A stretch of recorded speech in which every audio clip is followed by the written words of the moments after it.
Boa noite. Hoje a gente vai falar sobre o aneurisma de aorta abdominal. Então, para começar, a gente vai definir o que é um aneurisma, né? O aneurisma ele vem da palavra derivada do grego, que significa alargamento, tá? Aqui em medicina, a gente utiliza como uma dilatação permanente de um vaso, tá? Então, a gente considera um aneurisma quando o diâmetro está acima de 50% do tamanho normal daquele vaso, tá? Mas, de uma maneira geral, né, a gente considera a partir de 30 milímetros de uma aorta já um aneurisma de aorta, tá? Quanto à sua etiopatogenia, antigamente acreditava que seria de origem aterosclerótica. Hoje essa teoria caiu por terra e o aneurisma ele é de caráter degenerativo, uma degeneração da parede do vaso, tá? O degenerativo ele tem inúmeras causas, dentre elas uma causa genética, tem a causa inflamatória e o aneurisma micótico e infeccioso. Tá? A gente vai se ater muito na questão do degenerativo hoje aqui na aula. Então, ele se origina de um remodelamento da matriz extracelular, né, que tem uma degradação desse tecido conjuntivo da parede aórtica, né? Então, esse remodelamento, ele tem uma quebra dos componentes estruturais da parede do vaso, né? E com isso tem um aumento da concentração das metaloproteinases 9 e 2, que vão degradar as fibras colágenas e elásticas, tá? A gente vê normalmente, né, nos estudos mostram as metaloproteinases 2 mais presentes em aneurismas de pequeno diâmetro e as metaloproteinases 9 nos aneurismas de diâmetros maiores, tá? E além disso, a gente tem uma redução do inibidor tecidual dessas metaloproteinases, então enfraquecendo mais ainda as fibras elásticas com a diminuição de elastina e com isso se proporciona um aumento do diâmetro desses aneurismas. Então, esse processo vai ter uma infiltração na parede celular de linfócitos e macrófagos, com uma destruição, então, dessa elastina e do colágeno, com perda dessas células musculares lisas, que levam ao enfraquecimento, então, da parede desse vaso. Então, na etiologia genética, isso é importante deixar claro que não significa que todos os descendentes, né, que têm essa tendência genética vão desenvolver o aneurisma de aorta. Existem fatores externos e hemodinâmicos que precisam estar associados para que o indivíduo desenvolva o aneurisma de aorta, né? Ele parece ter uma maior incidência em parentes de primeiro grau. Um exemplo clássico, né, um pai, né, um homem que tem um aneurisma de aorta, e os filhos, tem 4 filhos. Um dos filhos fuma e os outros não fumam. Muito possivelmente, apenas o que fuma, e dependendo da carga tabágica também, é que vai desenvolver um aneurisma de aorta. Muito possivelmente, esses que não fumam não vão desenvolver. A etiologia inflamatória, ela se dá muito pelas doenças do colágeno, como a síndrome de Marfan e Ehlers-Danlos, e as arterites, como as arterites de Takayasu. Mas são doenças que vocês vão ver lá ano que vem na reumatologia, então, que tem uma fisiopatologia um pouco mais complexa. Tá? Existem também os aneurismas infecciosos ou micóticos, tá? Antigamente chamados de micóticos, hoje é uma palavra considerada errada, mas vocês ainda vão encontrar em muitos artigos, em muitos livros falando ainda sobre o aneurisma micótico. Mas hoje a terminologia oficial seria aneurisma infeccioso, que é causado, né, o principal fator, o principal agente é a sífilis, né, o treponema pálido, a tuberculose, o estáfilo e a clamídia. Vocês vão ouvir muito falar no aneurisma sifilítico. Bom, então, falando um pouquinho dos fatores de risco, né, o tabagismo é o principal fator de risco disparado na frente dos outros, tá? Mas não é só o hábito de fumar, mas a intensidade desse hábito.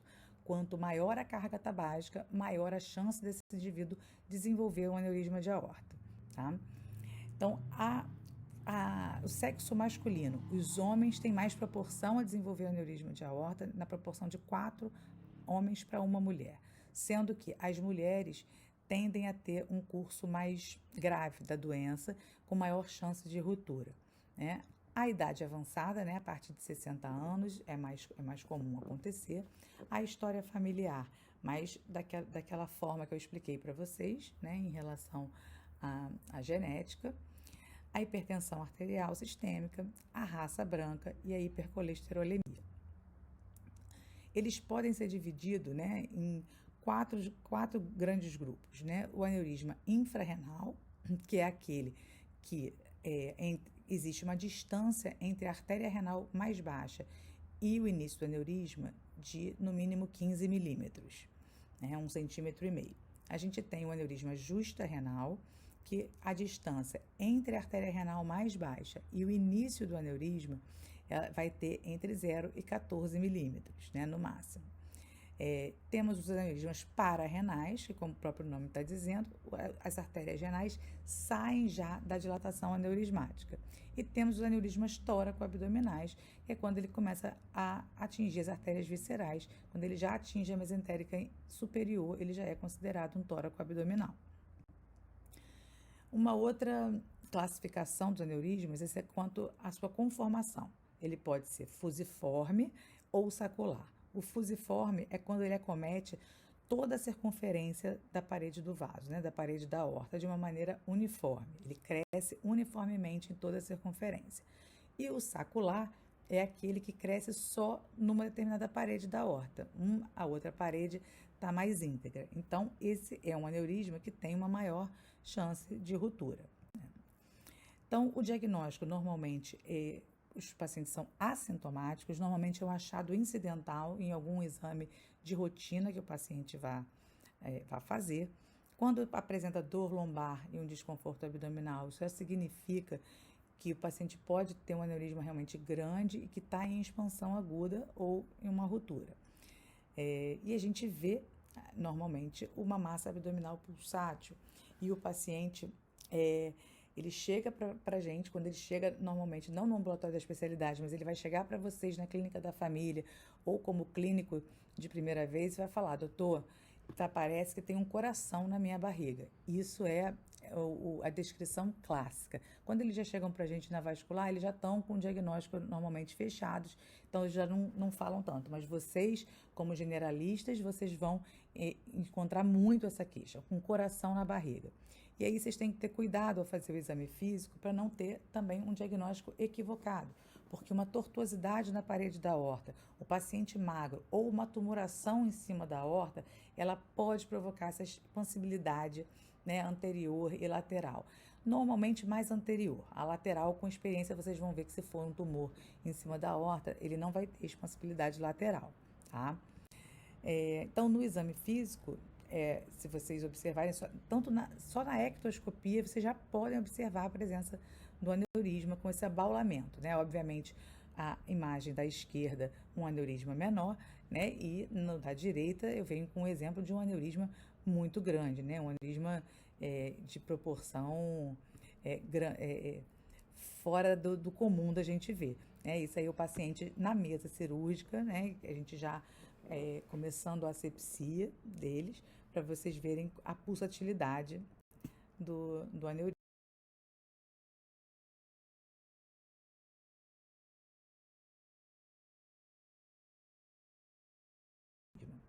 Tá? A ausculta no exame físico também é importante, porque você pode encontrar um sopro abdominal aí nessa região.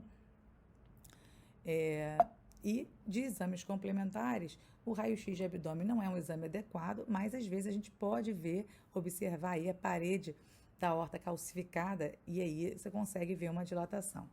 O ultrassom abdominal e o exame de ecocolor Doppler, eles têm uma sensibilidade e especificidade muito altas para o diagnóstico do aneurisma de aorta, acima de 97%.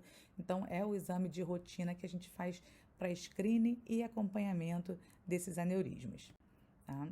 A angiotomografia a gente já vai fazer apenas quando a gente já tem indicação cirúrgica, chegou no diâmetro cirúrgico, então ela é precisa na mensuração do diâmetro, ela vai ver a relação do aneurisma com as artérias renais, para a gente saber se ele é um infrarrenal, um justa-renal, né, um para-renal, um tóraco-abdominal.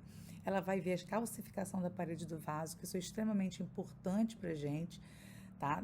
Para o vascular, para a gente ver o acesso, para escolher a técnica cirúrgica, se tem alguma anomalia, né? Nesse caso eu trouxe para vocês uma tomografia que mostra um rim em ferradura, tá? Ou seja, um rim que se une na frente da parede da aorta, ou seja, esse paciente é um candidato a uma cirurgia endovascular, porque vai ser tecnicamente muito difícil fazer uma cirurgia convencional nesse paciente. De desvantagem, ela tem o contraste iodado e o uso de radiação. Já a angiorressonância, ela avalia bem a parede da aorta, os reumatologistas gostam muito porque, né, vai avaliar a inflamação da parede, mas para a gente vascular ela não é tão útil porque ela não mostra a calcificação de parede. A calcificação de parede é imprescindível para a gente calcular e programar a técnica cirúrgica a ser utilizada, tá? E é mais difícil o acesso, né? E ela também costuma hiperestimar as lesões. Tá bom, vou parar por aqui que já passou um pouquinho dos 10 minutos.